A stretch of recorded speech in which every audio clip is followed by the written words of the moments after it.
Boa noite, boa noite. Está começando mais um episódio do nosso Contraponto Podcast.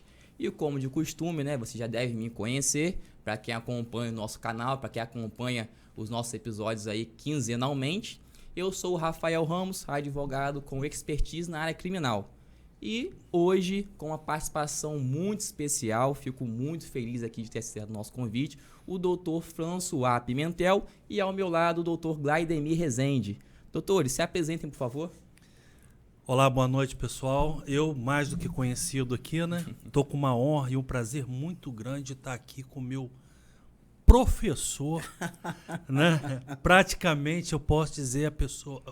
Vou cometer uma indelicadeza, né? Há 15, 16 anos atrás, eu, começando a advocacia, resolvi ser jurado.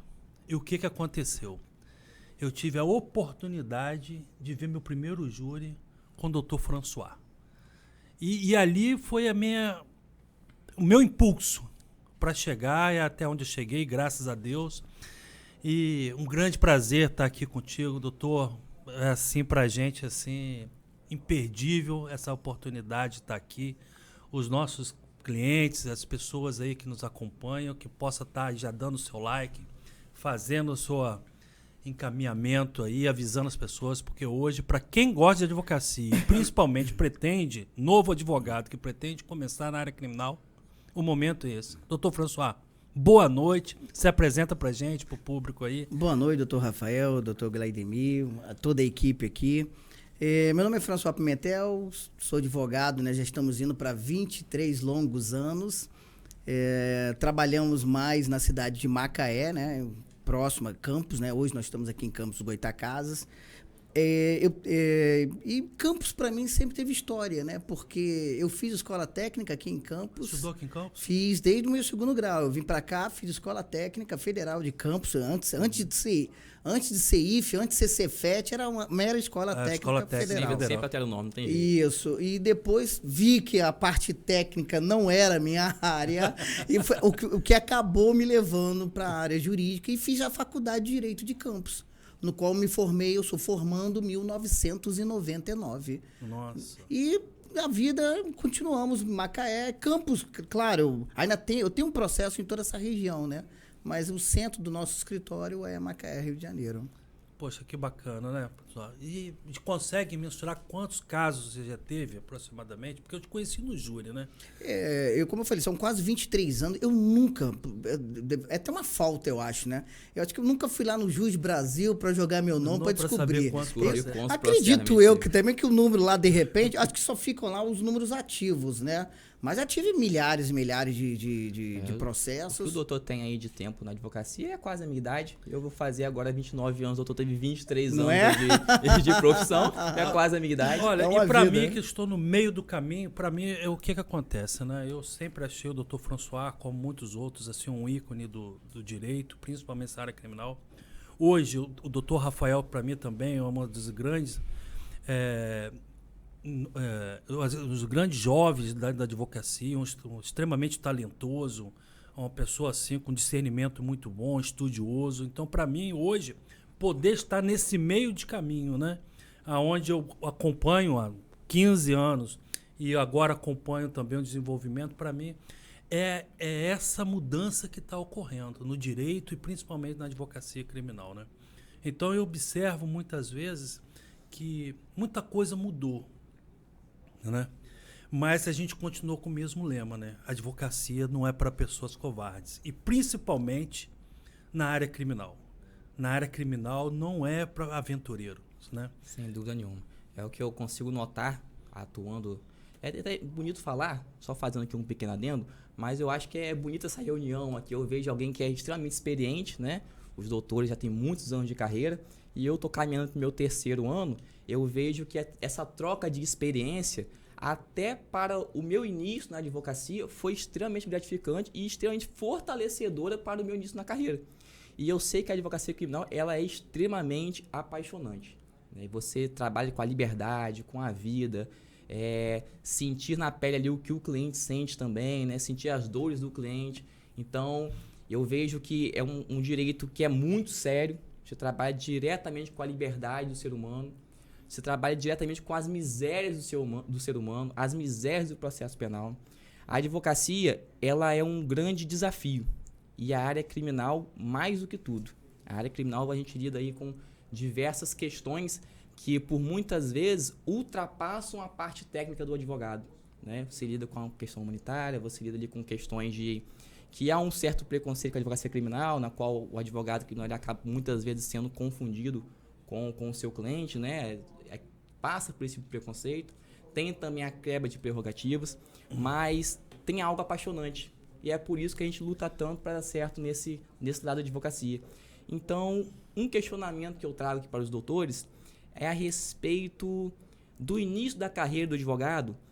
Por que o iniciante, por que aquela pessoa que entra na área da advocacia, por que ele escolhe a área criminal? O que faz realmente a escolha? Eu quero ser advogado criminalista. Por que é tão apaixonante? O doutor mesmo colocou, né, que a parte criminal ela é realmente apaixonante. Até porque eu diria que ela é muito seletiva.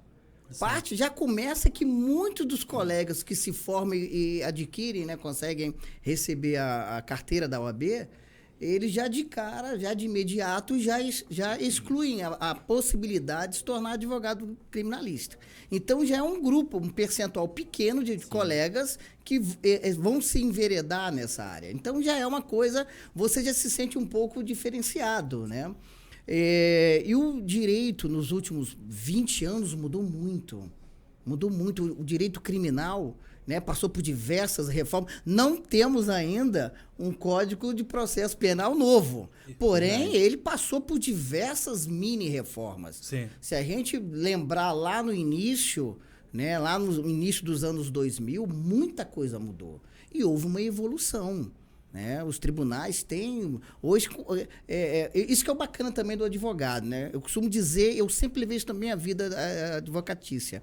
Quem faz o direito não são os juízes, não são os tribunais. No final das contas, eles acabam criando, né, os enunciados, a jurisprudência. Porém, quem constrói essa jurisprudência é o advogado. O advogado hoje pede uma coisa, é negado. Pede mês que vem a mesma coisa, é negado. Chega no momento que o próprio juiz começa... O judiciário começa a entender que a sociedade está mudando. Então, quer dizer, realmente a advocacia que vai moldando o direito, e nós estamos falando criminal, principalmente o direito criminal. Então, eu acho que isso já é um negócio interessante. São poucos os colegas, é um percentual pequeno que escolhe o criminal. E quando o colega escolhe o criminal, ele já vai com vontade. Ele sabe que é uma área dura, é difícil o colega se tornar reconhecido. Sim, né? É muito comum, né, o jovem advogado falar, cara, mas ninguém me conhece. Né? Nós três já passamos por isso. Verdade. Vários colegas que estão nos assistindo já passaram por isso. E eu lembro até hoje, eu tinha um colega advogado, hoje ela não está nem advogando mais, doutora Janaína Holanda, que nós estávamos conversando em frente a um cursinho que a gente fazia, e a gente falava, poxa, eu falando com ela, eu gostaria de ser um advogado criminalista. E comecei a enumerar na minha região quem eram os grandes advogados. Eu falei, caramba, será que algum dia eu vou conseguir me destacar? E é muita força de vontade, muito estudo. O advogado, ele precisa de estudar, ele tem que ser persistente. Não é fácil. Atualização quase que diária. O advogado criminal é o advogado que mais escuta não. Porque você pega um cliente que está sendo acusado de pedofilia, um homicídio, sem sombra de dúvida, é o advogado que mais recebe não na sua vida. Tem que estar acostumado com não, é verdade. Sim, e isso é interessante. Porque o advogado que leva tanto não, o não começa a não machucá-lo. Sim. Então, ele, com o passar do tempo, ele já sabe que ele tem um não. Ele vai à luta, arregaçar as mangas atrás do sim. É impressionante, né? E uma coisa que eu falo, né? Que, por exemplo, assim, eu acho que hoje, de acordo com as mazelas e do sofrimento de toda a sociedade, a gente acaba vivendo... como se fosse uma frente de combate de uma sociedade que está oprimida, né? Então, quando um cliente chega no nosso escritório, seja da área criminal, você observa que eu já vi pessoas que eles falaram para mim já duas frases. eu acho que vocês já ouviram, se não ouviram, com certeza o doutor já ouviu. Ele falar assim, doutor, abaixo de Deus eu só confio no senhor. Sim. Né? Então isso vem com uma sobrecarga de responsabilidade em cima da gente muito grande. Os familiares ficam te olhando o tempo inteiro, né? E você ainda tem que ser um tanto quanto psicólogo, entendeu? Você tem que trabalhar a mente do entender, às vezes, os reais motivos que, porventura, ele possa ter feito alguma coisa, levar essa sensibilidade para o judiciário. Porque, às vezes, a gente pensa, o pessoal que está lá fora pensa assim, não, você quer inocentar um criminoso. E esse não é o objetivo do advogado. Não é o objetivo. Não é. É essa a grande diferença, né? A gente não quer inocentar, a gente quer o quê? Justiça.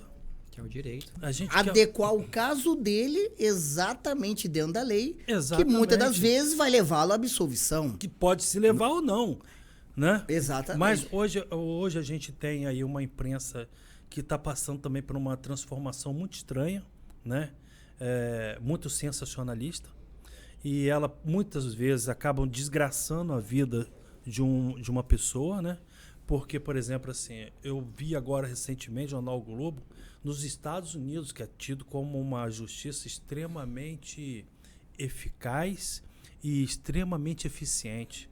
Um senhor que foi descoberto que ele é inocente depois de 30 anos de prisão. Quer dizer, não existe dinheiro que vai ser possível para compensar esse tempo perdido. Como que consegue retornar à vida após aí eu um caso penso o seguinte, se nos Estados Unidos, né, que são rígidos com as regras, a polícia tem que seguir que o Estado democrático lá entendeu?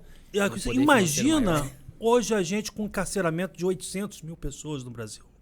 É como se fosse a cidade de Campos inteira e Macaé junta e passar um cerco em volta, tá todo mundo preso, a proporção. Né? E quantas pessoas inocentes, quantas pessoas que já cumpriram a pena e eles estão lá presos ainda. Então o que acontece? E ele só tem uma voz. Que é a voz do advogado. Por isso que ele acaba confiando tanto assim no advogado. A voz. E outra coisa que o pessoal fala assim, doutor, se eu tiver que ser preso, eu prefiro a morte. Porque a gente está diante de um sistema penitenciário, punitivo, que não recupera ninguém. Eu me recuso a acreditar que uma pessoa que cometeu um crime de estupro, inclusive a gente até conversou aqui com a psicóloga agora recentemente, e que falava o quê? Falava assim, olha, por exemplo, na Holanda, primeiro a pessoa que comete qualquer crime sexual contra criança, contra adolescente, ele passa por uma avaliação psicológica para ver, entendeu? Se ele tem algum grau de debilidade mental. Porque não adianta, por si só, jogar ele no cárcere, achar que depois de 10 anos ele vai sair dali recuperado. Ele vai continuar cometendo crimes de violência sexual. Ele é apenas excluído momentaneamente do convívio da sociedade. É um barril de pólvora. Exato. O presídio nada mais é que um barril de pólvora. Vai explodir a qualquer... Uma hora ele vai ter que sair. Né? E o que acontece? Às vezes, ele até tenta alguma coisa nova. Eu já tive clientes que falaram assim, doutor, eu cumpri 5 anos por furto. Fiquei preso durante 5 anos. Entendeu? Ninguém me dá emprego. Fiquei estigmatizado, né?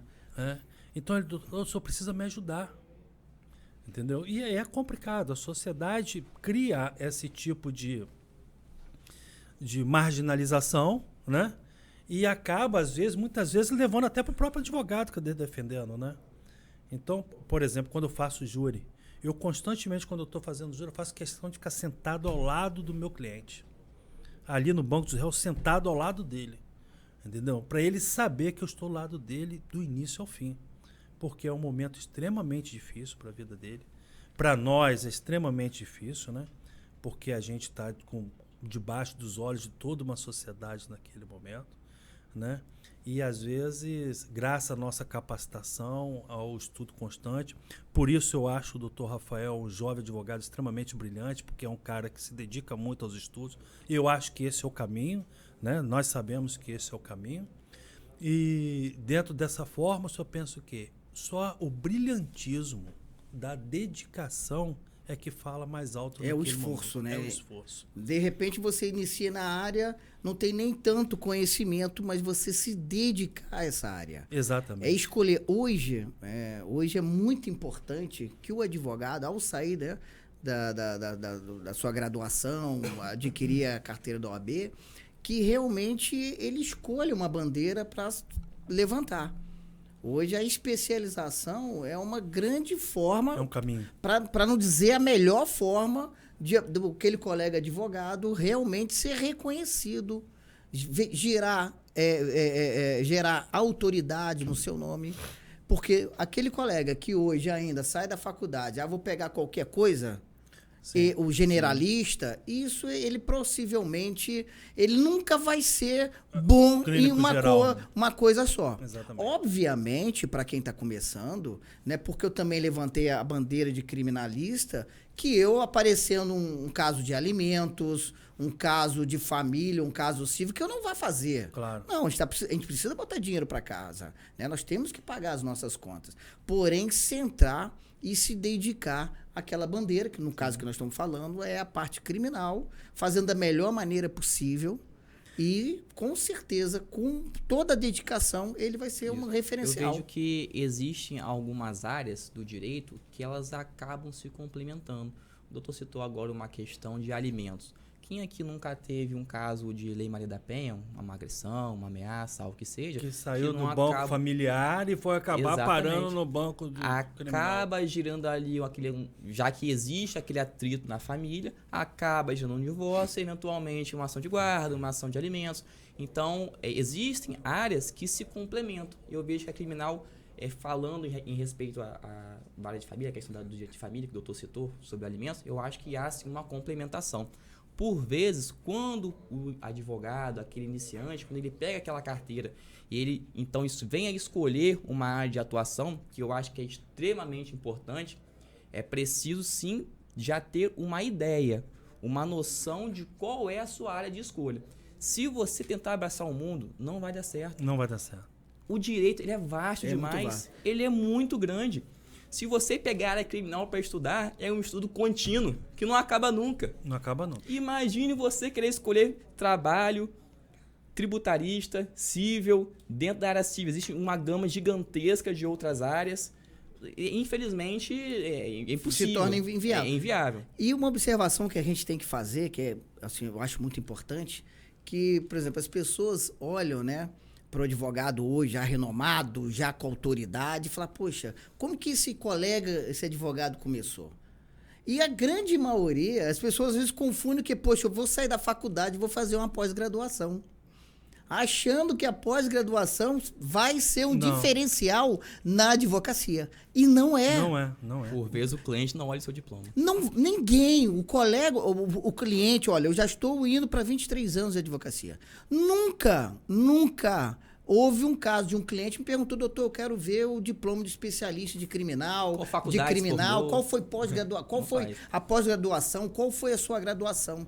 Então, o mais importante é o colega, se precisar, poxa, eu comecei, peguei a carteirinha agora, não tem dinheiro. Não gaste esse dinheiro numa pós-graduação. Que compre hoje, gente, hoje tem e-books. Na nossa época não tinha. Tudo bem que na nossa época a gente tinha mais facilidade, eu acho, pelo menos essa é a impressão que eu tinha, que a gente podia ir numa biblioteca da faculdade. Sim. Eu frequentei muita biblioteca da faculdade. Pegava livro emprestado, levava para casa para estudar para as provas. Mas hoje nós temos o e-book. Podemos ir para qualquer lugar através de um smartphone. Então, o colega não tem que se preocupar em fazer pós-graduação, não. Ele vai pegar a área que ele pretende trabalhar, até porque, como o doutor Rafael muito colocou, a área criminal é imensa. Sim. Ele pode escolher 2, 3 áreas ali e se dedicar. É informativo STF, informativo STJ, pegando livros específicos. Hoje você consegue livros maravilhosos, né, os e-books gratuitos. Sim. Então, quer dizer, não precisa gastar o seu dinheiro como fazendo, por exemplo, uma pós-graduação. Eu tenho uma colega lá no escritório que, poxa, fazer uma pós-graduação de 6 ou 8 mil reais. Quer dizer, eu cheguei a fazer, argumentei essa questão, falei, com 6, 8 mil reais, o colega ele sai na frente de muita gente. Né, comprando livros, e-books, de repente fazendo cursos específicos daquela área, Lei Maria da Penha. Pô, eu quero me dedicar à Lei Maria da Penha. Poxa, eu quero me dedicar à área de pedofilia, que é uma área muito fértil para advogado. Crimes sexuais. Né? Crimes sexuais, porque dentre o pequeno percentual, pena que eu não tenho o percentual de quantos somos, né, os criminalistas, mas dentro de um pequeno percentual dos criminalistas, é uma parcela bem pequena também que fazem crimes sexuais. Né? Muitos colegas, né, que defendem 121, uma gama de crimes, até Maria da Penha, não fazem pedofilia. Então, crimes sexuais. Quer dizer, são áreas que você pode, o novo colega advogado, ele pode se enveredar. Sim. Estudando. Pô, tanto é que não existe, pelo menos nunca vi uma pós-graduação para especialista de crimes sexuais. Eu acho que não existe. Então, e não precisa gastar esse dinheiro. Compre bons livros, acompanhe todos os julgados do STF. Gente, como eu gostaria de lá em 99, 98, no ano 2000, a gente tivesse a comodidade de receber o informativo do STF no e-mail do meu smartphone. Você pode sentar em qualquer lugar. Poxa, deixa eu ver o que saiu essa semana aqui. Antigamente, poxa, você falar informativo no STF há 20, 23, 25 anos atrás, nossa, era uma dificuldade enorme para você ter acesso a isso. Os tribunais não tinham sites, né? Não tinha site. E os que tinham, aquele sitezinho só para botar a fotozinha do prédio, para dizer onde que eram as serventias, os endereços e nada mais. Então, um colega, né, uma sugestão já de um outro colega um pouquinho mais experiente, caminho andado, não gastem dinheiro com pós-graduação. Não estou dizendo para não fazer. Agora, começou a ter retorno financeiro com casos, você aí sim vai fazer as suas especializações. Tá? Inclusive, no marketing digital, puxando uma sardinha aqui para mim, no marketing digital, o provimento 205 do ano passado, que autorizou o colega advogado a fazer marketing digital... Isso é um bom caminho. Ele olha só, mas olha a sacada do provimento. Foi eu não lembro agora qual o artigo, que fala que é vedado o advogado falar que é especialista e não ter o diploma, o certificado. Salvo, olha que ressalva da lei, salvo notória experiência. Ou seja, a brecha ali, eu posso dizer que eu sou um criminalista desde que eu consiga provar o meu histórico de ações criminais. Ah, mas doutor François, o senhor não tem um diploma, não tem um certificado, não tem problema. Eu vou arrolar, né? Eu vou arrolar aqui os anos de experiência, a quantidade de processo criminal, isso basta. Olha só que interessante. Então, a lei autoriza o colega, mesmo que não tenha um diploma, poder fazer um vídeo, né, para ser divulgado no Facebook Ads, YouTube Ads, ou até mesmo no Google Ads, colocando como especialista no criminal. E então, essas ferramentas bacana. Hoje, para quem está iniciando a advocacia, é muito importante, né? O Google Ads, o Facebook Glaidemir, em 2000, volta de 2000, assim, era vedado, né? O provimento 94, inclusive, do ano 2000. E não se falou nada em marketing digital, até porque marketing digital não existia. Não tinha smartphone, não tinha redes sociais. A primeira rede social que realmente se destacou no Brasil foi o Orkut, e data de 2004. O iPhone, quer dizer, eu não tenho um iPhone até hoje, mas a minha filha e os doutores aqui possuem um iPhone. O iPhone foi inventado o primeiro em 2007. Então, eu acho até graça quando eu falo isso, que as pessoas me olham assim e falam, é verdade, o advogado trabalhava e não tinha um iPhone. Então, quer dizer, a realidade daquele provimento limitou muito o advogado. Nós éramos proibidos praticamente de fazer qualquer tipo de marketing. Até uma placa do nosso escritório era autorizado. Olha só, muitas pessoas não têm essa noção. É menos de 1 por 1. Olha, da onde eles tiraram 90 centímetros por 90 centímetros? Por que eles não arredondaram para 1 por 1? Seria muito mais fácil até para medir. Então, o advogado não podia botar uma placa, não podia, qualquer coisa acima de 90 por 90 centímetros era considerado outdoor, passível do colega advogado responder administrativamente. E por experiência própria, É muito constrangedor um colega receber uma notificação da sua ordem, né, da sua casa, da sua instituição, para você responder um procedimento administrativo. Então, quer dizer, na minha época, olha só, a gente não tinha clientes, né? Eu comecei com o doutor Renato Curvelo, que a gente chamava carinho, até hoje chamamos de Renatinho, e a gente não tinha cliente. Macaé é uma cidade pequena também, no interior do estado do Rio de Janeiro. A gente saía, cara, a gente mandava fazer uns cartõezinhos bonitos, uns cartõezinhos assim que abria assim com a aba, para chamar atenção. E a gente, todos os dias, nós íamos com calor de 40 graus, a gente botava o terno e gravata, nós éramos novinhos, a gente tinha que aparecer um pouco, né, autoridade. E a gente andava no calçadão, no centro de Macaé, procurando... Quem a gente mal conhecia mais ou menos, a gente, oi, tudo bem com o senhor, com a senhora? E toma aqui um cartãozinho, eu estou trabalhando com advogado. Esse era o nosso marketing.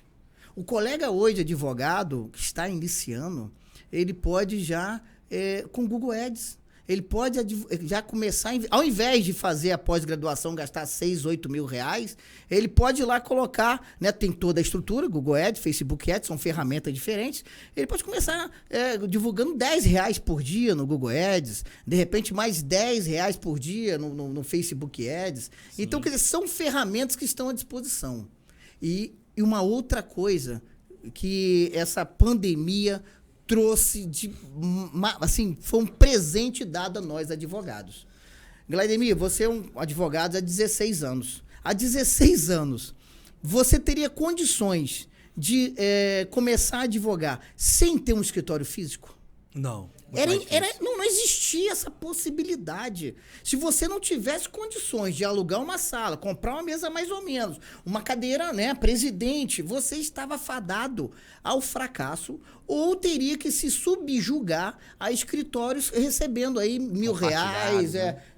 Não existia escritório compartilhado. Não, doutor Rafael, não. Doutor Rafael outro tempo, então. Doutor Rafael de outra geração. Outra geração, né? Mas isso é legal. Não existia. Você teria que ser empregado. Aí, para ganhar naquela época, sei lá, R$1.000. Não, R$1.000 era muito, porque o salário mínimo naquela época acho que era R$300. Então, você trabalhava o mês inteiro para ganhar no máximo uns R$300 naquela época. Hoje, não. Hoje, com a pandemia, o colega advogado, eu falo sempre nas minhas redes sociais, ele precisa ter um computador mais ou menos, não precisa ser um MacBook, não precisa, pode ser um HPzinho mais ou menos funcionando, um smartphone que não precisa ser iPhone. Agora, o que precisa ter de muito bom e da melhor possível é o quê? A internet. Internet você tem que ter. Você só precisa disso. Pelo menos um terno. Meu primeiro terno foi na Companhia do Terno. Meu primeiro terno custou R$90. Né? Era um verde. Terno hoje era muito mais caro que isso. Muito mais caro. Não é? Mas enriqueceu a Companhia do Terno. Então, o que acontece? Precisa de um terno, porque o advogado ele precisa se aparentar bem. Mas isso é bobeira. Não é bobeira. O cliente vai avaliar. Ainda mais com aquele colega advogado que não tem nem barba. Né? Você olha para ele e vê que é novinho. Tem que arrumar um ternozinho, não precisa ser caro, e ter essas ferramentas. É um computador, um smartphone, tudo mais ou menos, mais uma boa internet. E você pode advogar. Gente, isso aí é uma coisa assim... Há 20 anos, se me contassem, se eu voltasse, né, de 2023 para 2003, há 20 anos, e falasse, François, daqui a 20 anos vai ser isso, eu não acreditaria. Porque o colega advogado, ele pode iniciar a sua advocacia dentro do seu quarto. Você pode arrumar uma mesa mais ou menos, porque na filmagem, caso você faça um filme, faça uma live, você tem que ter um painel branco, o negócio não pode ser zoneado, né? Tem que ser um negócio organizado, e você dali pode divulgar para o Brasil inteiro. Sim. Você hoje não precisa fazer o que eu fazia, arrumar uns cartõezinhos, né? A gente arrumava, parcelava móveis de escritório, ia pra rua 40 graus. Você não pode ter, de repente, um ar-condicionado no seu quarto e tá pronto. Você já tem um escritório. Não, e também ainda tem uma coisa. Os tribunais também ajudaram muito em relação a isso. As audiências que começaram a ser feitas, né? Amanhã, por exemplo, eu tenho uma audiência em Friburgo, né, criminal, e vai ser por videoconferência. Então, quer dizer, olha só. Doutor, o senhor não estaria hoje aqui, nesse horário, se tivesse lá, né, essa audiência presencial. Exatamente. Porque não poderia correr o risco do advogado criminal chegar atrasado ou ter um acidente na estrada. Exatamente. O senhor teria que se deslocar hoje para uma cidade diferente da sua, ter que gastar combustível, gastar com um hotel, né? Um hotel, alimentação. Hoje não, você vai seguir a sua vida normal, nossa. Hoje está lá na sua mesa, na sua cadeira, dentro do seu escritório, um ambiente totalmente controlado por você, para você prestar o melhor serviço possível para aquele cliente. Agora, uma das coisas que eu hoje, né, eu sou vice-presidente da comissão de prerrogativas daqui do OAB Campos. E atuo na questão da prerrogativa já há 3 mandatos, né? E eu sempre digo para o advogado, principalmente advogado criminalista, ele tem que conhecer de prerrogativa. Né? Principalmente porque a gente está direto lidando com as autoridades. Delegacia, por exemplo, calada da noite, entendeu? É você, o delegado, o detetive e policiais. Então, se você não saber exatamente os seus direitos e suas garantias constitucionais, você não consegue dar ao cliente a segurança que ele precisa. E esse relacionamento entre o advogado iniciante e a autoridade policial sempre foi um empecilho, um pé atrás para o advogado começar na área criminal. Você já deve ter visto muita coisa assim nesse sentido, não é? É porque quando o advogado inicia, quer dizer, o policial ele nunca ouviu, o delegado nunca ouviu falar dele, e isso gera o desconhecimento da pessoa, daquele colega que está iniciando. Isso realmente pode gerar, como o doutor Glaidemir muito bem colocou, empecilhos. Então, se ele, já de início, não souber o que ele pode e o que ele não pode... Dentro da urbanidade, né? Dentro da legislação, dentro da lei. Todo quem está falando aqui é tudo, né? Eu posso ir até aqui. Se o policial ou o delegado que não te conhece, ele te testa... Não, deixa eu... Doutor, daqui a pouco o senhor Cara, criminal é extremamente vaidosa, né? Juiz, delegado, promotor... Então, quer dizer, um colega advogado, de maneira muito serena, né? Muito proba, muito firme, porque eu posso bater o pé diante de uma autoridade policial, uma autoridade judiciária, bater o pé e está dentro do meu direito.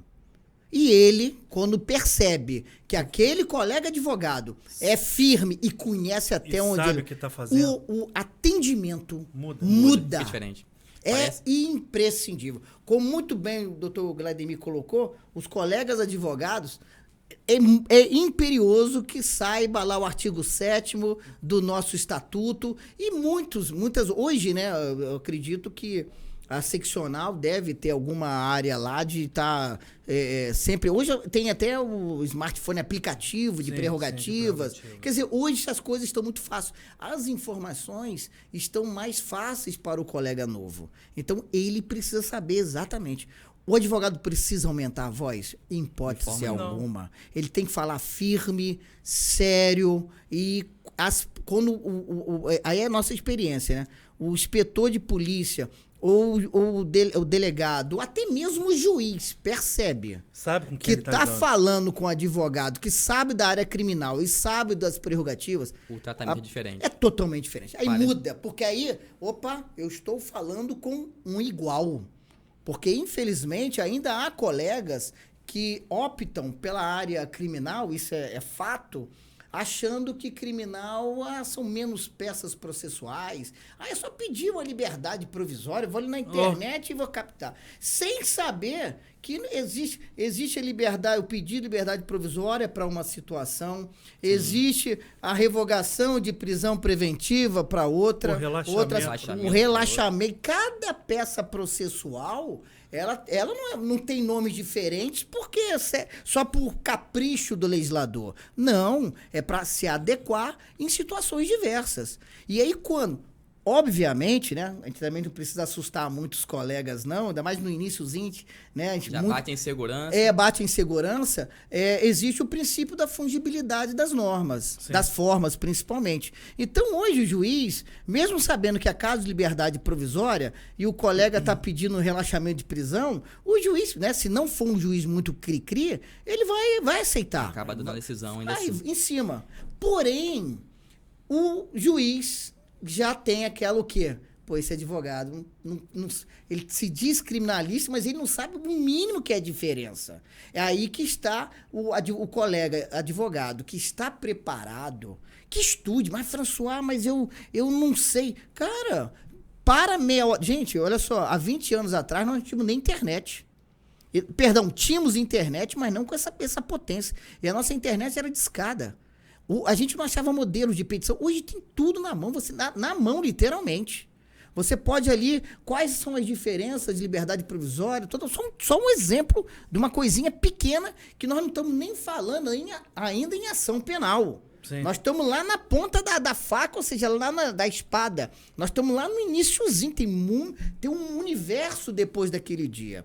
Então, o colega ele tem que saber. Porque se ele demonstra para as autoridades que ele sabe essas pequenas diferenças, mais o que ele pode e o que não pode fazer, ali está nascendo um grande advogado criminalista. Sim. A verdade é que parece que a autoridade, né, seja a autoridade policial, seja a autoridade judicial, parece que ela sente o medo do advogado, sente a insegurança, não é mesmo? E claro que com a falta de experiência, essa insegurança ela é mais visível.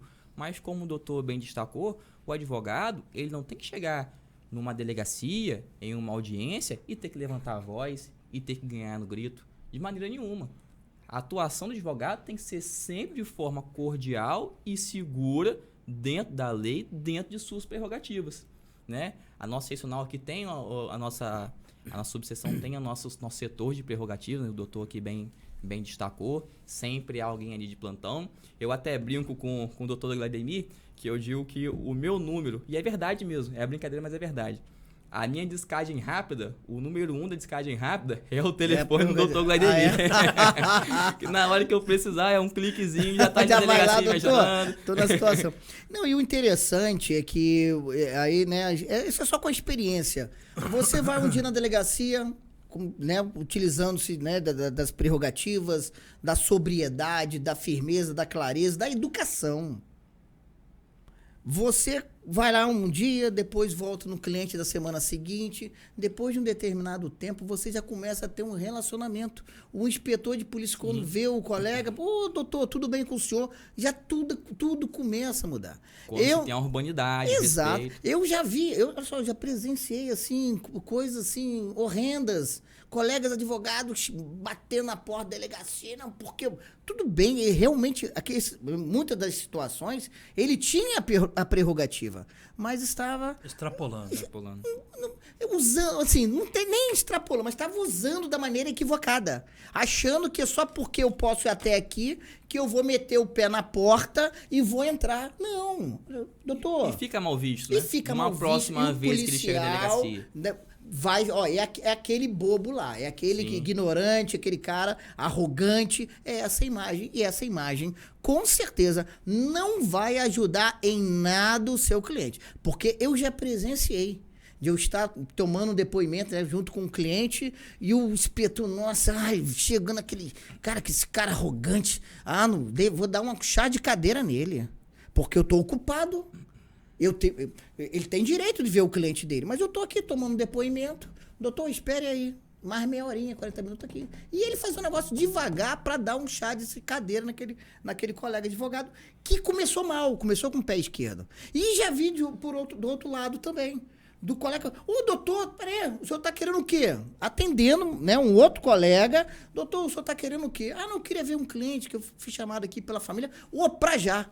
Doutor François, só aguarda só um minutinho que eu vou levar o colega ali para ver o cliente, que é importante ele ver o cliente dele, que está ali no chiqueirinho, né?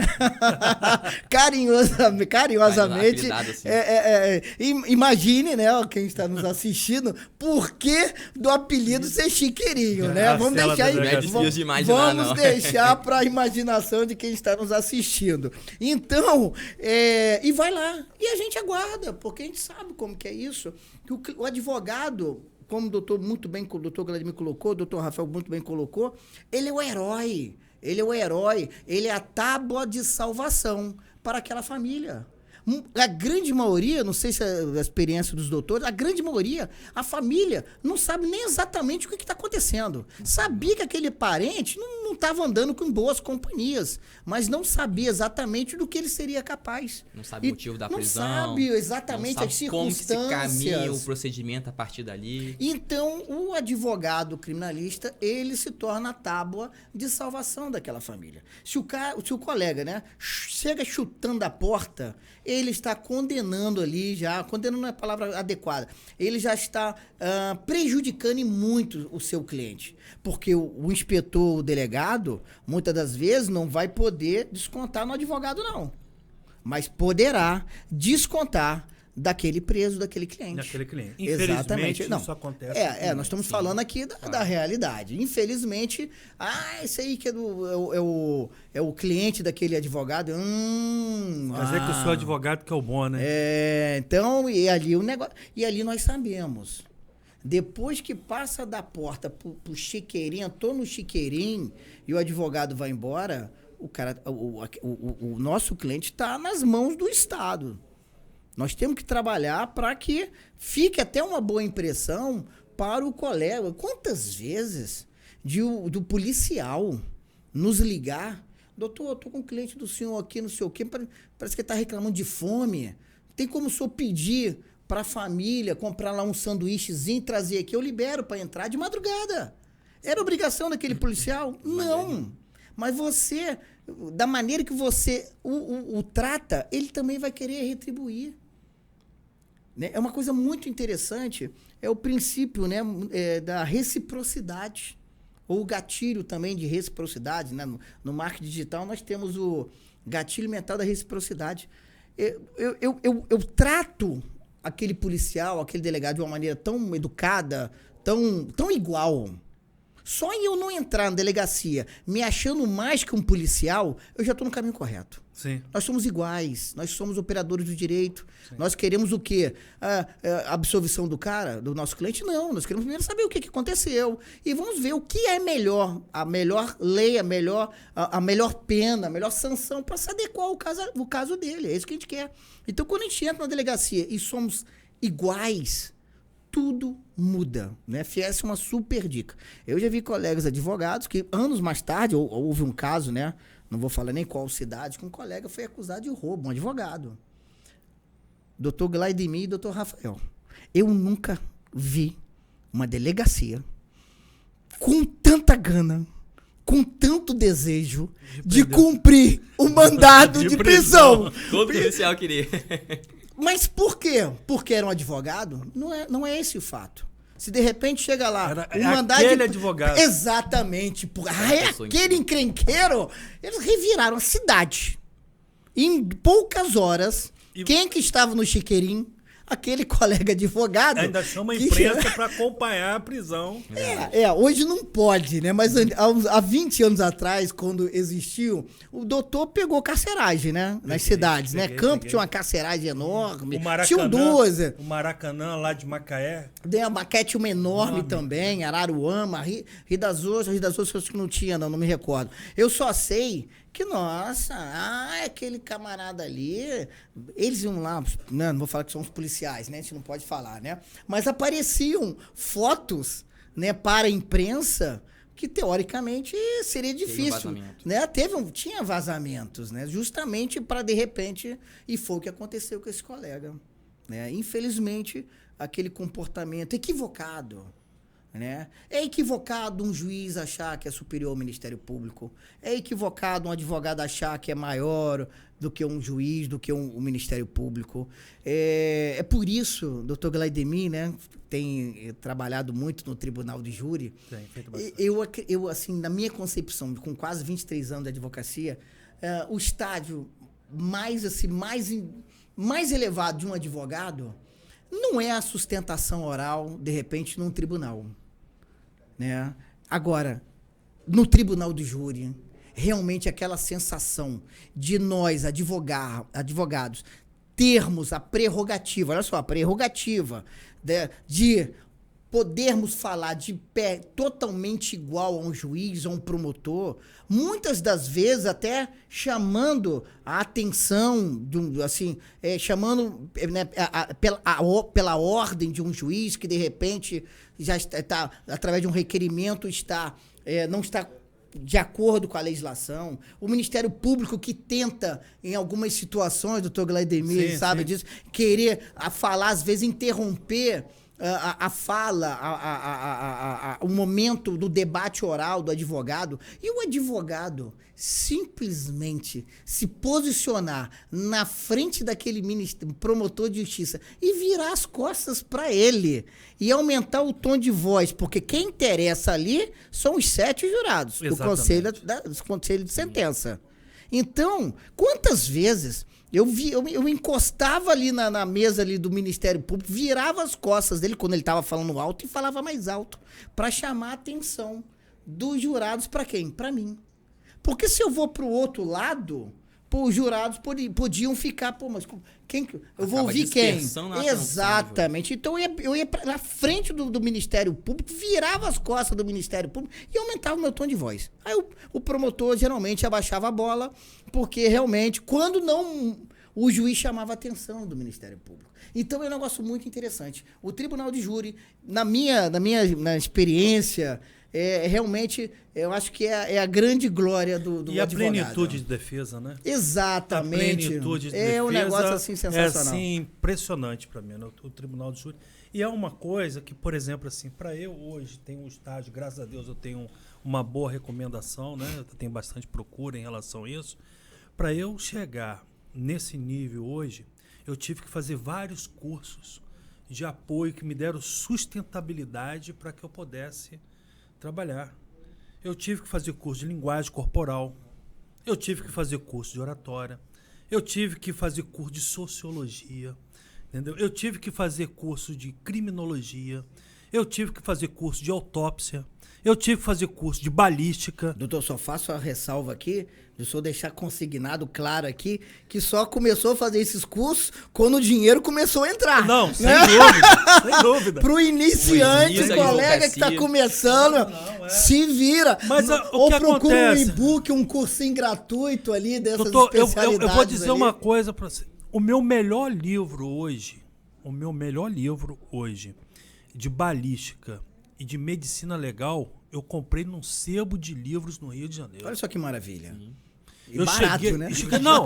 Então, a minha maior galeria de livros são digitais. Eu gosto muito de pegar no papel ainda. Doutor Glaidemir, desculpa, mas nós somos velhos, né? Então não tô passado. Outra geração.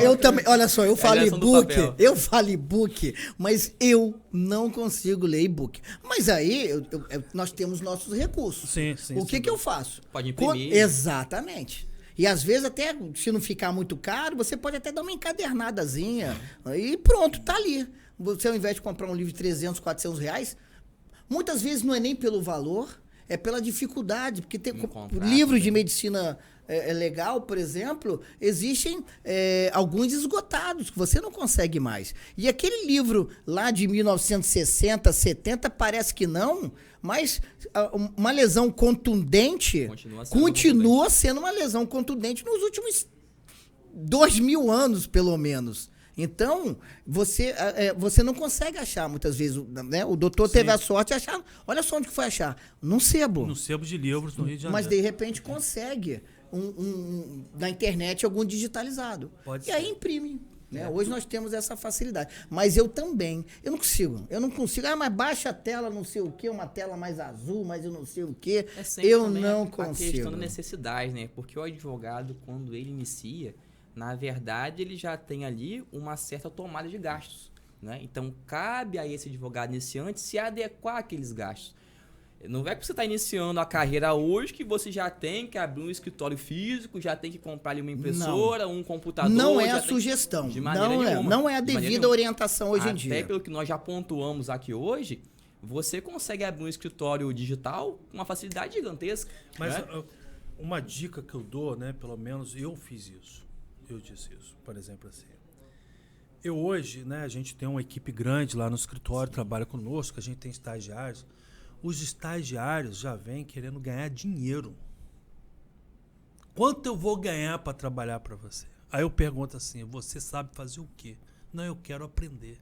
Eu falei, então, será que você não está vindo pelo caminho errado? Tá invertendo a ordem do negócio, né? Inverter na ordem. Existe o tempo para você ganhar dinheiro. Existe o tempo, semeadura e colheita. Né? Então, hoje eu tenho estagiários que falam assim, doutor, eu queria trabalhar com você. Não precisa me pagar nada. Não precisa me pagar nada. Eu quero aprender, eu quero estar colado com o senhor ali. Eu quero ver o senhor atendendo o cliente. Eu quero ver o senhor dando preço.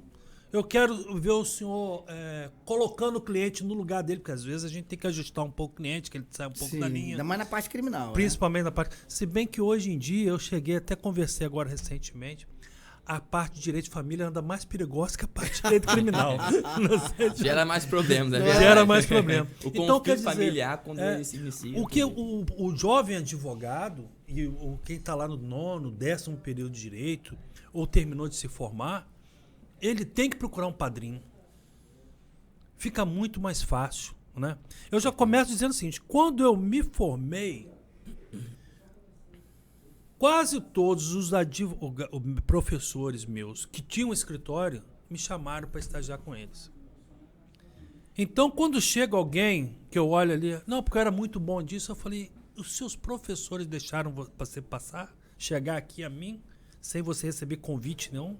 Porque eu, né, como por exemplo, elogio a perspicácia e o desenvolvimento do jovem advogado, doutor Rafael Ramos aqui, entendeu? Eu busco talentos. Eu busco advogados, estagiários novos para vir trabalhar conosco. Que se destacam. Que queiram aprender, exatamente, que tem gana, que tem brilho nos olhos. Né? E a gente tem visto pouco isso também. Às vezes eu falo assim, já vi pessoas que falam assim, doutor, ser advogado dá dinheiro? Eu falei, dá. Mas vender laranja também dá dinheiro. Depende da tua disposição, da forma. Vender Avon também dá dinheiro. Entendeu? Ser Uber também dá dinheiro. O doutor Gladimir, o senhor tocou num assunto assim, muito, muito importante, né? Como nós estamos falando, levando a nossa conversa aqui, como incentivo para os novos colegas advogados, é muito importante aquele colega, né? De repente, até um jovem que nem ainda é colega advogado, não passou na OAB, mas é muito importante ele começar aproveitar todas as oportunidades de estágio. Sim. O advogado que estagiou na área que ele escolheu, principalmente em um ou vários escritórios de advocatícios, ele já começa com um diferencial muito grande. Como colocou o doutor Gladimir, ele já sabe, ele já presenciou tratar o cliente, receber o cliente, o atendimento ao cliente, ele já presenciou a coisa mais difíceis. Eu tenho um colega advogado que tem 20 anos de advocacia e não sabem cobrar honorários. Então, para mim, uma das coisas mais importantes é o colega aprender a cobrar os honorários. Então, o colega que estagia, ele tem essas oportunidades. E eu vejo que é necessário fazer uma decisão. Quanto mais cedo possível você toma a decisão, eu quero ser advogado, mais fácil será o seu início. Eu me recordo que ainda no período da faculdade, iniciando na universidade aqui em Campos Goytacazes, não vou citar o nome, mas nos primeiros períodos, aquela turma gigantesca, cerca de 50 alunos, tinha que botar cadeira um do lado do outro para caber na sala. E muito comum no início da faculdade, os professores pedir para que cada aluno venha se apresentar, venha dizer o que espera, não é? E eu me recordo que nessa apresentação, um dos professores veio questionar os alunos. O que vocês esperam do direito? Quem quer advogar? Quem quer fazer concurso público?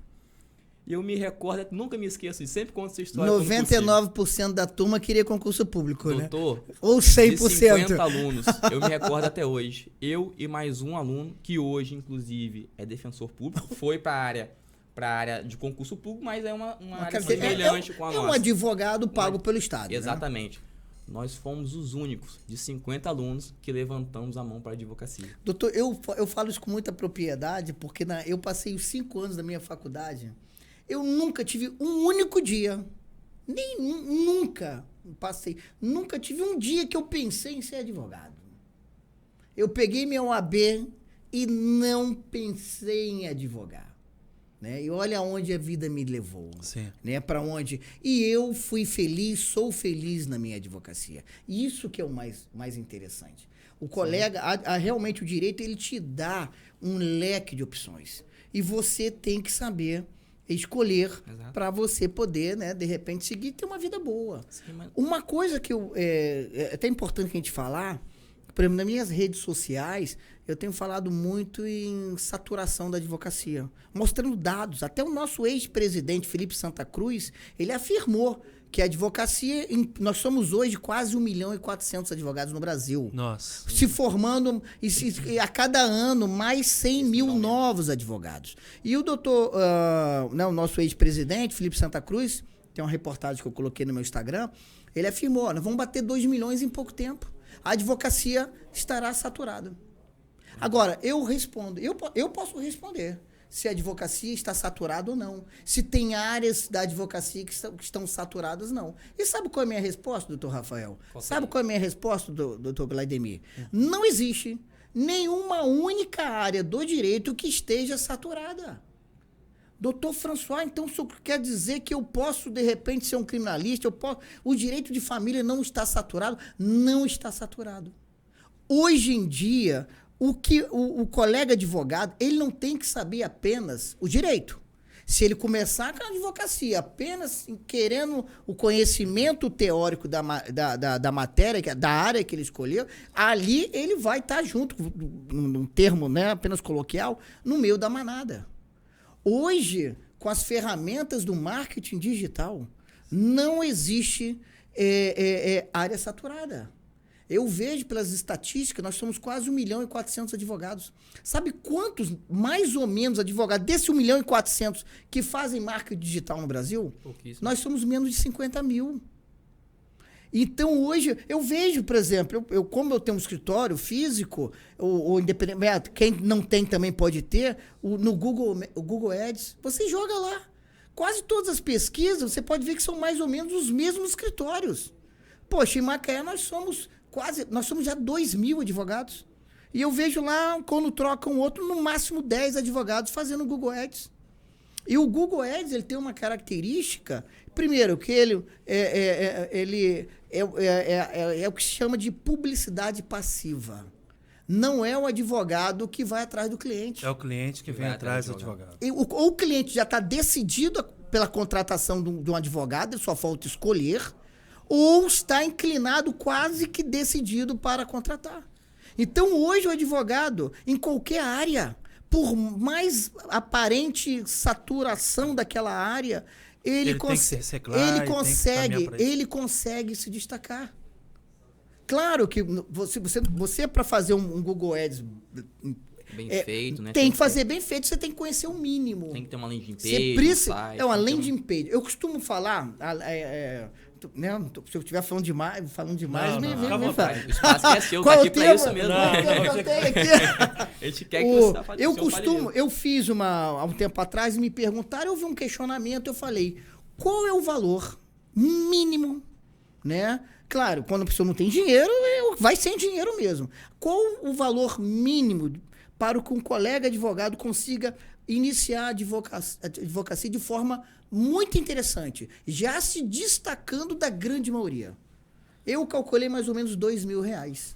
R$2.000 que, de repente, você pode pegar o empréstimo com o irmão, com o pai, com a mãe, dividir lá em 20 prestações de R$100 ou com um amigo. R$2.000 por quê? O doutor foi na alma. Tem que ter uma landing page, tem que ter um site profissional, em torno aí de R$400. Mais hospedagem, domínio, mais uns 100, R$150. Aí nós estamos falando em R$550. Precisa de ter uma logomarca. Vai gastar aí mais uns R$200 de logomarca para fazer um negócio direitinho. Tem que ter uma internet. E o restante que sobraria mais ou menos 1.000 a 1.100, o colega consegue dividir em 2, 3 meses de Google Ads. E aí que é a grande sacada.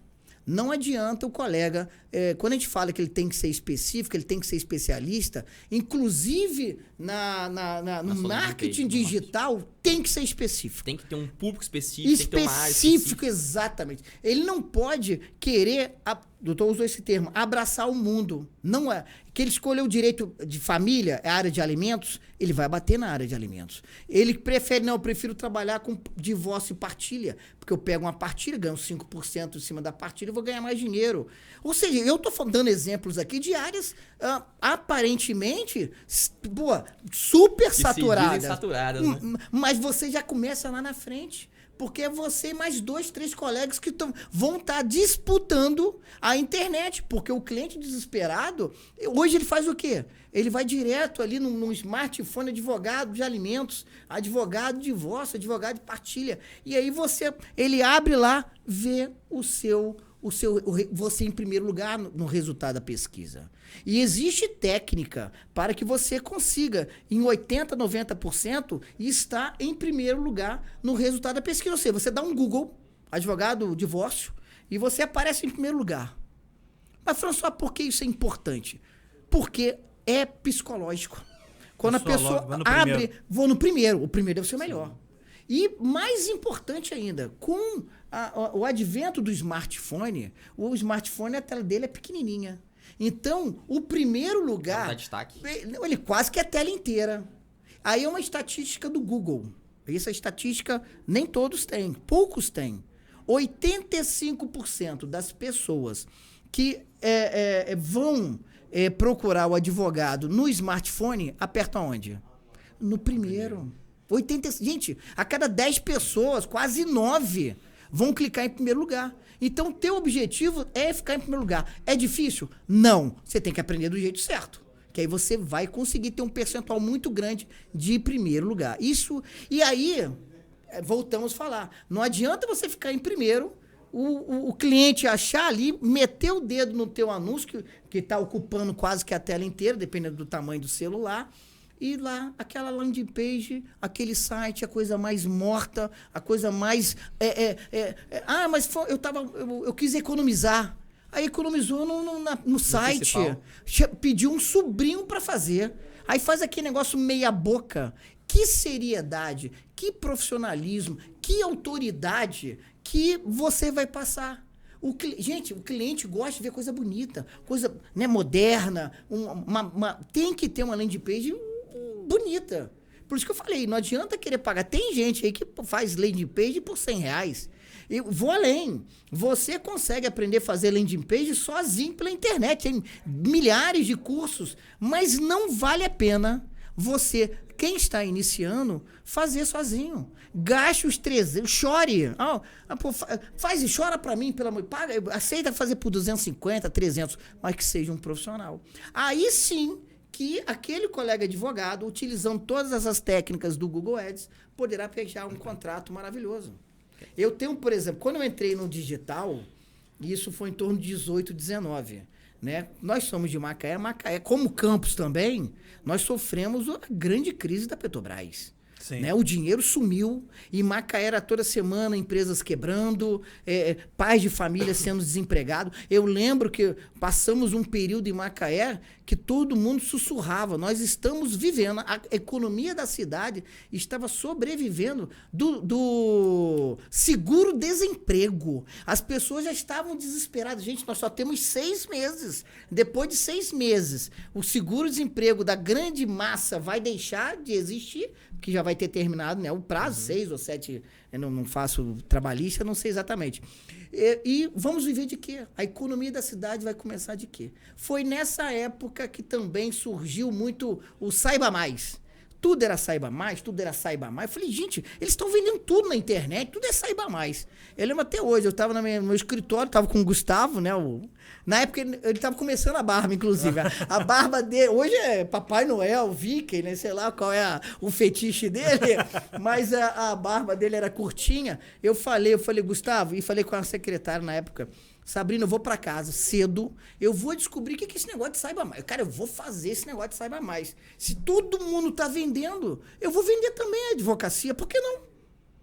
Tudo bem que naquela época era uma época complicada, porque a OAB ficava muito em cima da gente.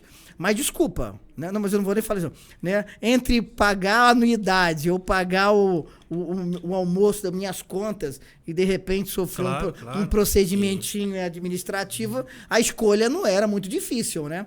Eu fui para casa, a primeira pesquisa que eu fiz foi como colocar o Saiba Mais. E aí que eu fui descobrir o que é Google Ads.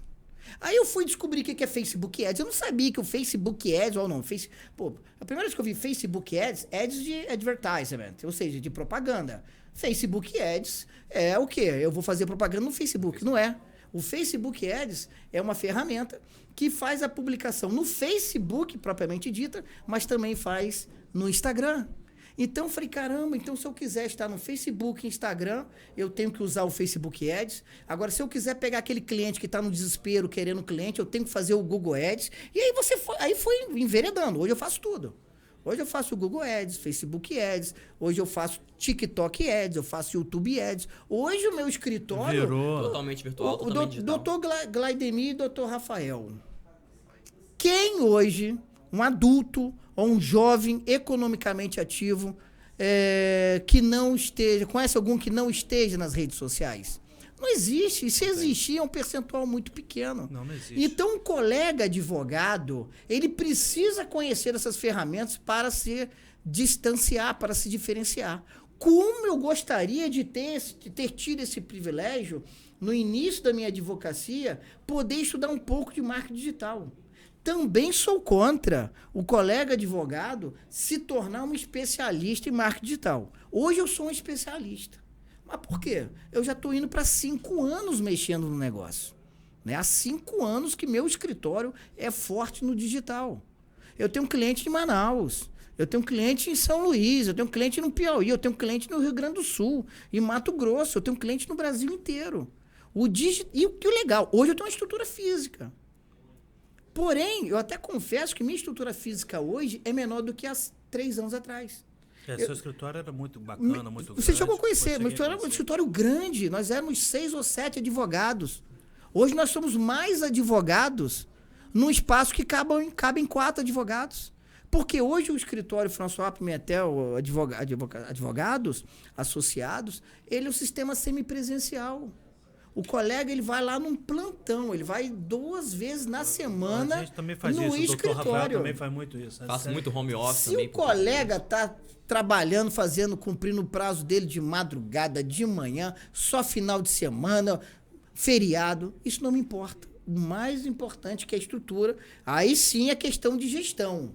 O escritório hoje precisa não ter só uma secretária. Você tem que ter um controller. Sim. Uma pessoa que está para auxiliar o advogado no que tange aos seus prazos, para cobrar os prazos. Doutor, precisa para intermediar entre o cliente e o advogado. Porque o cliente, se tiver o contato do advogado, desculpa, ele poderá estar perturbando o advogado. É muito melhor ele estar perturbando um profissional que está ali para ser perturbado. Está sendo pago para isso. Então, são essas questões que o mundo, né, digital está nos proporcionando. Hoje existe escritório de advocacia pequenos, entre aspas, pequenos fisicamente e historicamente, que estão se sobressaindo a escritórios que têm 100 anos de existência, que têm prédios inteiros na capital fluminense, de sei lá quantos advogados, que proporcionalmente a quantidade de processos desses advogados, desses escritórios digitais, são maiores do que... Pode não ser inúmeros, mas em percentual, a tamanho, número de advogados e clientes, esses digitais já estão batendo. Já estão batendo esses tradicionais, né? Nós um pouco mais experientes, né? É delicioso você entrar naquele escritório maravilhoso, aquele pé direito de 3 metros, aquela mesa de recepção maravilhosa. Uma cadeira presidente confortável. Nossa, cheia de telefones, TVs 4K. Não, 4K é ultrapassado, né? TVs 8K. Nossa, é maravilhoso. Aquela poltrona que você senta, você chega a se afundar. Aquela poltrona que te amolda no seu corpo, é maravilhoso. Mas hoje não é mais prático. E, infelizmente, são poucos colegas. Principalmente quem está começando, não vai dar para ter isso. Não é prático, é mais caro de se manter. Na verdade, eu tenho notado até uma certa preferência dos meus clientes em muitas vezes fazer o atendimento digital. Gente, é mais prático. Ele tá na cozinha da casa dele. Ele vai ter uma reunião com o advogado. Pede fazer por videoconferência só para que ele não tenha que sair, se deslocar da residência dele até o meu escritório. O doutor tocou num assunto assim que é primordial e que muitas vezes os colegas novos não se atentaram para isso. Mas, pô, esse advogado aí, doutor François Pimentel, tá falando não sei o quê, né? Ferramenta digital, mas beleza, mas como que eu vou atender meu cliente? Se o meu escritório é dentro do meu quarto, que eu falei que é totalmente possível, eu até aconselho, né? Se tiver uma salinha, é melhor do que um quarto, né? Mas se não tiver a salinha, que fique no quarto e arrume do jeito que você puder. O atendimento. Né, agora há pouco, né, doutor Rafael, né, falou sobre coworkings, né? Hoje existem escritórios compartilhados de coworking. Hoje, antigamente não existia a sala do advogado no fórum nos tribunais. E existia apenas, por exemplo, num fórum da capital. E mesmo assim era máquina de escrever. E às vezes tinha a máquina de escrever, mas não tinha o papel. Era um negócio assim que você não podia contar. Bem mais ultrapassado. Você não podia contar de precisar, de repente, fazer uma petição no fórum. Então, hoje tem o advogado novo, ele pode atender em coworkings, ele pode dar preferência, induzir o cliente pela comodidade, facilidade, a imediaticidade de ser um atendimento por videoconferência. Sim. Você pode, por exemplo, ir até o cliente. Você pode levar o cliente, por exemplo, hoje as salas dos advogados nos fóruns, em qualquer fórum, por menor que ele seja, ele vai... Essa estrutura é graças à OAB. Isso temos que dar crédito à OAB, né? Com todo respeito, é crédito da OAB. E tem no mínimo 2 computadores de última geração, com uma mesinha redonda e um funcionário com café e água. Ali você vai poder atender seu cliente. Nossa. Lá em Macaé e Campos também, aqui é a 12ª, né? Em Macaé nós somos a 15ª. Na própria sede, possui os escritórios compartilhados. Isso. Então, o colega advogado ele tem N alternativas para atender o seu cliente, para que ele não precise, imagina como foi na nossa época, ter um espaço físico. O advogado, há 20 anos, que não tinha um espaço físico, e aquele negócio não podia ser meia boca o negócio, não. Tinha que ser um negócio, você tinha que gastar um dinheiro na sua cadeira, você tinha que gastar um dinheiro na sua mesa e na poltrona do cliente. Precisava ter. Porque se o cliente entrasse, visse um negócio muito meia boca, qual é a imagem que aquele advogado passava para o seu potencial cliente, que não era cliente ainda, ele estava te avaliando. Pô, se o advogado não cuida do espaço dele, ele vai cuidar do meu caso? Ainda mais meu filho que está preso lá, ele vai cuidar? Se aquele advogado não tivesse a devida autoridade, ele perderia aquele cliente facilmente. Hoje em dia, para a alegria dos nossos colegas advogados, não existe nenhuma área da advocacia saturada. O que acontece é que existem áreas que tem muitos advogados batendo cabeça. Porém, com marketing digital, você vai conseguir ali sair daquela manada. Isso é bom. E 2, só para concluir, que a gente fala para cá, você poderá ter o teu escritório em casa e atender de várias maneiras, e o melhor, sem gastar R$1. É muito bom. Doutor, agora, com esses anos de experiência para a gente finalizar, um caso seu que tenha te marcado até hoje. Olha, eu vou falar o que veio aqui na minha cabeça na tua pergunta. Eu era um advogado recém-formado, novo, mas como hoje a gente orienta, hoje nós um pouco mais experientes, orientamos os mais novos de duas maneiras. Ou nós levamos cabeçada, né, porrada na cabeça, porque a gente começou errado, ou a gente começou mais ou menos certo e o negócio fluiu. Não tem um terceiro caminho.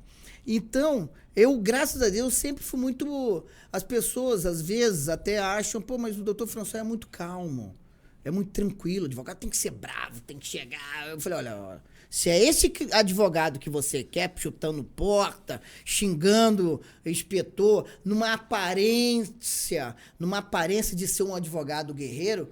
Porque o advogado tem que ser guerreiro, sim. É no argumento, é ali na hora de digitar, é na hora de peticionar, de instruir o processo, fazer os pedidos corretos. Isso é um advogado guerreiro. O advogado chutando cadeira, porta, ele está fadado a, em pouco tempo, ou ficar um advogado muito medíocre, né, mediano ali para baixo, ou parar de ser advogado porque ele vai deixar de ser procurado. Exatamente, não pode. Hoje é relacionamento. Sim. Então, o primeiro caso que aconteceu, assim, que me marcou, né, indo para a resposta, eu cheguei um dia lá na carceragem, em pouco tempo, assim, sempre fui muito simpático, educado. Depois eu quero falar uma coisa do riso, você vai me permitir? Claro. Porque eu sou uma pessoa risonha, eu sou uma pessoa muito simpática, mas isso aqui é daqui a pouco. E aí... O chefe da carceragem, que era um policial da Polinter, né? Que tinha uma diferença antigamente. Aí a Polinter falou, doutor, nós estamos com uma situação aqui que, poxa, eu estou tomando a liberdade, será que o senhor não poderia ajudar? A família não tem condições. Era uma senhora que ela foi presa por furto. Furto simples. Eu acho que na modalidade tentada ainda. Ou seja, quem que fica presa hoje, né, sem reincidência? Na modalidade vai furtando, eu acho que não sei se foi uma caixa de sabão em pó, era um negócio assim que não dava 10 reais o negócio. E a moça já estava lá há quase 4 meses. E a família não tinha condições financeiras, porque era mulher. Era mulher que tinha não sei quantos filhos. E os filhos, né, cada um de um pai, imagina essas crianças dentro de casa. Os policiais se comoveram com essa situação, me pediram ajuda, eu olhei, fui conhecê-la, arrumei, né, antigamente, né, o Gustavo até hoje anda com a procuração dentro do carro, ele é muito diligente. Hoje eu não faço mais isso, mas eu tinha já a procuração aberta ali, preenchi o nome dela, fui pro escritório, preparei aquela petiçãozinha ali, em menos de 3 dias, foi o tempo, né, da morosidade, não era eletrônico, você não apertava um botão, já ia para o juiz, um outro botão para o Ministério Público, outro botão para o juiz para decidir, né? Era pegar o processo, ter que ir lá despachar com o juiz, depois um funcionário do cartório e levar lá para o Ministério Público, depois buscado, era toda uma ginástica, era uma ginástica. Em 3 dias ela estava em casa. Perdão, não foi nesse caso. Aí fomos, naquela semana, tinha audiência. Foi na audiência que eu soltei, foi isso mesmo. 3 dias depois estava uma audiência. Nós fomos na audiência e a gente conseguiu soltá-la porque não tinha por que ela estar presa, ela já estava presa há 4 meses. E eu lembro, ao sair, o Glaidemir, o doutor Rafael, eu me deparei com uma... Você via assim que era uma menina novinha, devia ter uns 13, 14 anos, bem humilde pela vestimenta, né? Assim, você vê que é uma pessoa muito humilde. E aí ela falou, doutor, eu queria agradecer ao senhor. Eu falei, mas por que não? Não, porque o senhor soltou a minha mãe. E eu que estava tomando conta dos meus irmãos. A mulher tinha, acho que 4 ou 5 filhos pequenos. E ela estava tremendo. Eu falei, fulano, mas por que, menina, por que você está tremendo? Ai, doutor, eu queria pedir mais um favor ao senhor. E eu falei, o que é? Doutor, eu posso abraçar o senhor? Eu estou com tanta vontade, eu preciso abraçar o senhor. E olha, eu vou ser muito sincero, eu acho que eu nunca recebi um abraço tão sincero como foi daquela menina. E esse caso... Todas as vezes que eu fui vice-presidente durante os anos, né, 6 anos à frente da OAB, na 15ª subseção, como vice-presidente OAB, em todas as solenidades de entrega de carteira da OAB, eu contava esse caso. Aquele abraço daquela menina foi o melhor honorário advocatício que eu recebi na minha vida. Amém. Porque realmente foi uma troca de energia e a sinceridade, e ela tremia querendo me abraçar. Entendeu? Realmente foi maravilhoso. Dá tempo de eu contar a história? Vamos. Conta essa história do sorriso. Só para gente concluir. Deu espaço para advogado que faz tribunal de júri. O juiz tem que cortar. O juiz tem que cortar. Eu comecei a advogar, foi uma época assim, não muito feliz da minha vida. Na verdade, eu nunca, como eu já havia dito, eu nunca pensei em ser advogado. Nunca, na faculdade nunca. E terminei faculdade, até não comecei, larguei a carteira de lado. Eu trabalhava num comércio, né, num restaurante, gerenciava os restaurantes. Uma série de, né, foi um período que a minha namorada à época, né, minha companheira engravidou, e logo depois nós nos separamos, e a UAB, na verdade, para mim, ela foi uma tábua de salvação. Eu estava no fundo do poço, né, eu estava sofrendo uma ação de alimentos, né? Só que eu não tinha renda. A minha única renda era uma casa que eu tinha comprado anos antes e que eu recebi um aluguel. A pensão de alimentos foi quase que o valor inteiro desse aluguel. Então, minha situação estava assim, totalmente precária. Sem família, longe da filha, sem dinheiro. E a OAB serviu como minha tábua de salvação. Isso, inclusive, eu deixei muito claro na minha posse como vice-presidente da OAB no ano de 2010. Eu fiz questão de fazer isso, deixar isso registrado no meu discurso de posse. E aí eu falei, gente, eu preciso começar a advogar. E eu, infelizmente, não tinha a possibilidade que os colegas novos hoje têm, que nós já falamos aqui. Sim. Que poderia, se fosse hoje, eu ficaria no meu quarto e criaria um baita de um escritório de advocacia altamente profissional. Você consegue por vias digitais que a gente esgotou bastante aqui. E numerei, não tinha essa oportunidade. Eu falei, cara, eu vou ter que me sujeitar a quase oferecer meus serviços para um escritório de advocacia. Só que, né, eu já sabia que se eu chegasse me oferecendo, possivelmente aquele colega, se me aceitasse, poxa, eu estou desesperado, ele vai me dar qualquer coisa. Eu não queria também qualquer coisa, eu precisava me sustentar. E procurei um colega assim, muito renomado em Macaé. Hoje ele não está nem advogando mais, né? Hoje ele está viajando pelo mundo agora, curtindo a vida, ele é a esposa dele. Hoje o filho dele, que toma conta do escritório, eu fui lá. Falei, doutor... E começamos a conversar, nós éramos colegas da faculdade, fizemos vários seminários juntos no Rio de Janeiro, a gente estava sempre fazendo seminários. E eu quase no ponto, que ele não, né? Eu quase me jogando no colo dele, no sentido de, pô, fulano, eu tô precisando, eu quero começar a advogar. Antes que eu pudesse informar ele que eu queria começar a advogar, ele virou, mas François, sabe de uma coisa? Eu falei, o quê? Não sei. Ele falou, só você não serve para advogado. Cara, imagine, eu no desespero, precisando de dinheiro. Ele era minha penúltimo escritório ali. Eu fiz uma lista, ele era o penúltimo. Só sobraria um. Ou seja, se ele me nega e o outro me negasse, eu não estaria aqui hoje, doutor Claudemir. Então, o que acontece? E ele me joga essa. Imagine você no desespero. Por isso que as nossas palavras, nós precisamos medir se são oportunas ou não. Porque, às vezes, nós, quando das melhores intenções, podemos levar à ruína de uma pessoa. E aí, eu fiquei assim, né, pô, eu estava quase pedindo a ele para ser advogado no escritório dele. E eu falei, mas fulano, doutor, por quê? François, você ri demais. Advogado tem que ser sério. E logo depois terminamos, imagine como eu saí do escritório dele. Arrasado. Graças a Deus, né, isso foi Deus. O último da minha lista era o Renatinho. Era o Renato que me acolheu. Me acolheu assim, mas dividindo 50-50 as despesas. Eu lembro que nessa época eu recorri a uma prima minha, aí que fala, a gente tem que se recorrer a quem pode. Eu peguei R$5.000 emprestado. Jura 3%. Não posso nem falar isso não, que até, né?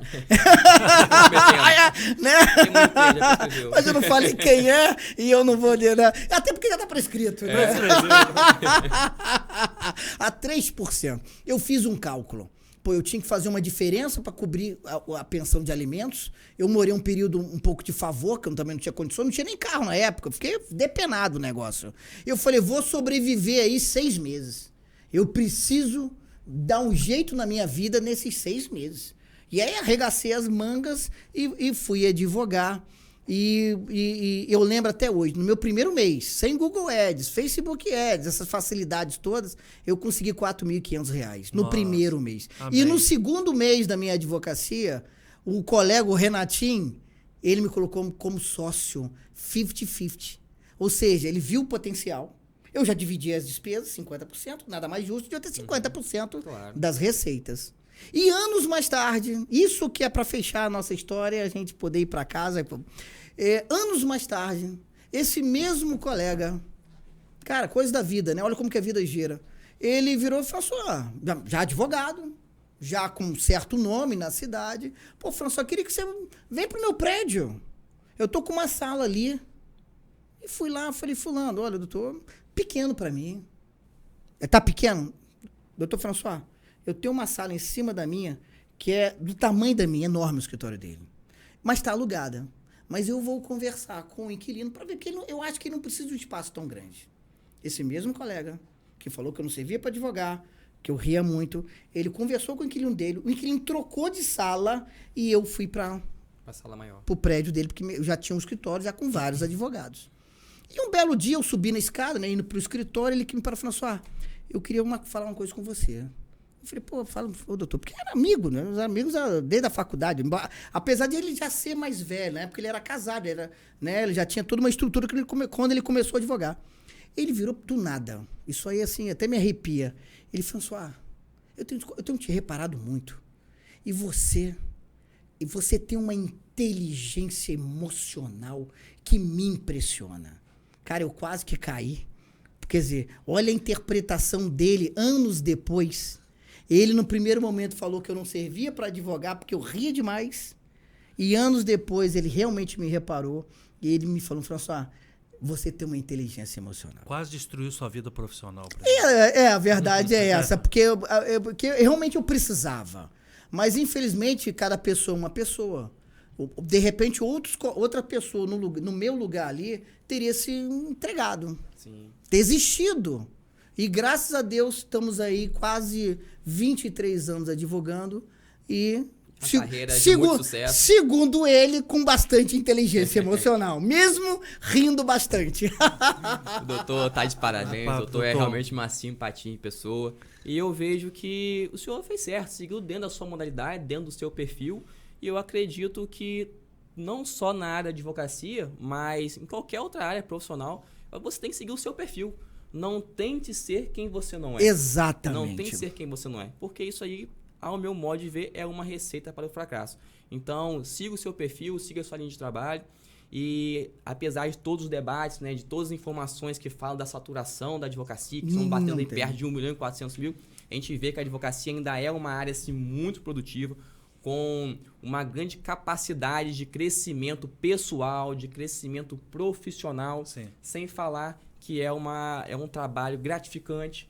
O doutor chegou a contar a história do relato, né, de uma cliente que o senhor teve, que foi um abraço ali dos mais profundos sentimentos que o senhor recebeu. E eu também vejo isso na minha advocacia, eu vejo isso nos meus clientes. Então, a gente acordar fazendo o que gosta, tendo ali a sua gratificação, recebendo o reconhecimento pelo seu trabalho. Então, é certo que a advocacia nos proporciona grandes emoções. Então, eu fico muito feliz pela escolha que eu fiz e desejo também uma boa sorte a quem está iniciando na carreira. É um caminho difícil, é árduo, mas vale a pena cada gota de lágrima, cada gota de suor, tá bom? Doutor, para mim, eu acho que esse papo vai ter que continuar em algum momento. Né? Tô desde o ano passado chamando ele para vir para cá, e veio viagem para França, viagem para Itália. Né? Isso, a agenda apertada. Porque quem vê os históricos dele lá no stories lá do Instagram não vai imaginar nunca essa história que você comentou aqui agora. É verdade. Hoje em dia é um advogado extremamente renomado, né?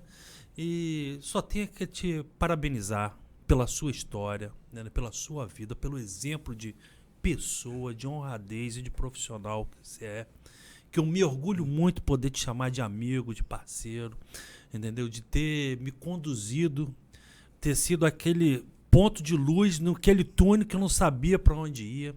Só tenho lhe agradecer. Professor, que Deus lhe abençoe muito, entendeu? Que sua carreira continue sempre pautada por muito sucesso e que a gente possa estar muitas vezes junto. Agradecer a todo mundo do programa, né? Que nos acompanhou, imperdível, principalmente para quem está começando, né?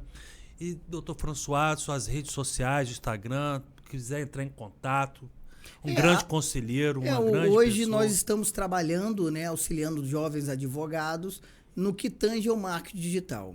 Porque não adianta você ter pós-graduação, não adianta você ter um escritório grande, nada. Claro que se você puder ter isso também, ótimo. Mas para o colega novo, que nós conhecemos como EAR do início, souber o marketing digital, pode ser a divisão, né, o divisor de águas de uma vida, advocacia meio mediana, para uma advocacia abundante. É isso que a gente tem trabalhado e é aquela questão, não existe saturação. Então, quem quiser me seguir é @Francois, né, que é François Francois Pimentel Moreira. Já tá. Olha a produção bonito, aqui tá vendo como é rápido. Rapaz, não tem como, rapaz. Impressionante. Parabéns à equipe. É o meu principal Instagram. E uma coisa que eu sempre fui muito... mas é característica minha, eu sou muito acessível. Por exemplo, eu tenho o mesmo celular há 20 anos, o mesmo número. Celular não, o mesmo número há 20 anos. Automaticamente, eu só tenho um. E meu WhatsApp está em todas as minhas redes sociais. Então, a pessoa tem facilidade de falar comigo. Isso também é uma coisa interessante.